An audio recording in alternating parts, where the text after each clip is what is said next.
अंतर्राष्ट्रीय बुकर पुरस्कार 2024। इस बार अंतर्राष्ट्रीय बुकर पुरस्कार 2024 जर्मनी की लेखिका जेनी एर्पेनबेक को दिया गया है। आपको बता दें, ये पुरस्कार इनको उनकी किताब कैरोस के लिए दिया गया है, जिसके अनुवादक माइकल हॉफमैन हैं। और जेनी एर्पेनबेक पहली जर्मन लेखिका हैं जिनको अंतर्राष्ट्रीय बुकर पुरस्कार मिला है। तो ये जर्मनी के लिए बहुत ही गौरवशाली क्षण है। ओके, 24 मई इसको संयुक्त राष्ट्र महासभा द्वारा अंतर्राष्ट्रीय मरखोर दिवस के रूप में घोषित किया गया है। मरखोर क्या है? मरखोर एक सर्पिलाकार पेंच सींग वाली जंगली बकरी होती है। ये पाकिस्तान का राष्ट्रीय पशु भी है। IUCN की ये रेड लिस्ट में शामिल है। उसी के संरक्षण के प्रयासों को और आगे बढ़ाते हुए संयुक्त राष्ट्र महासभा ने 24 मई को अंतर्राष्ट्रीय मरखोर दिवस के रूप में घोषित किया गया। तो अभी हाल ही में जो 24 मई बीती है, उस दिन पहला अंतर्राष्ट्रीय मरखोर दिवस मनाया गया। ओके, श्रीनिवास आर कुलकर्णी ये भारतीय मूल के अमेरिकी वैज्ञानिक है और प्रख्यात लेखिका सुधा मूर्ति उनके भाई भी हैं। खगोल विज्ञान में इनको प्रतिष्ठित शॉ पुरस्कार से सम्मानित किया गया है। किसको? श्रीनिवास आर कुलकर्णी को।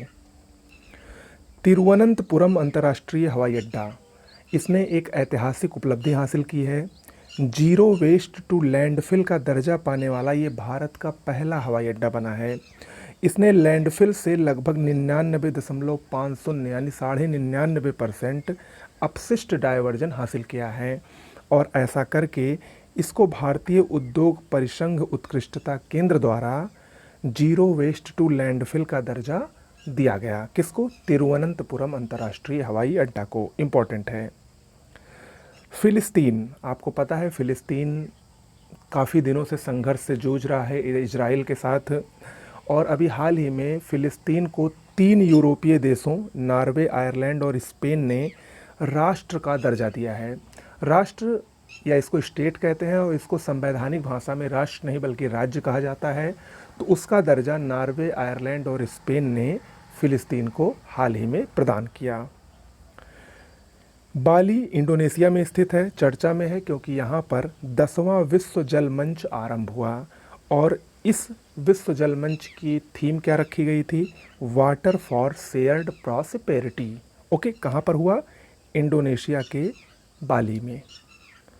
काम्या कार्तिकेयन ये काफ़ी चर्चा में है क्योंकि इन्होंने माउंट एवरेस्ट पर हाल ही में अपनी चढ़ाई संपन्न की। अपने पिता के साथ ही माउंट एवरेस्ट पर चढ़ी थीं और इन्होंने माउंट एवरेस्ट पर सफलतापूर्वक चढ़ाई के साथ एक रिकॉर्ड भी बनाया। सबसे कम उम्र की भारतीय बनी माउंट एवरेस्ट पर चढ़ने वाली। मात्र 16 वर्ष की उम्र में इन्होंने माउंट एवरेस्ट को फतह किया। काम्या कार्तिकेयन। ओके, तो आज के लिए इतना ही। बहुत बहुत धन्यवाद।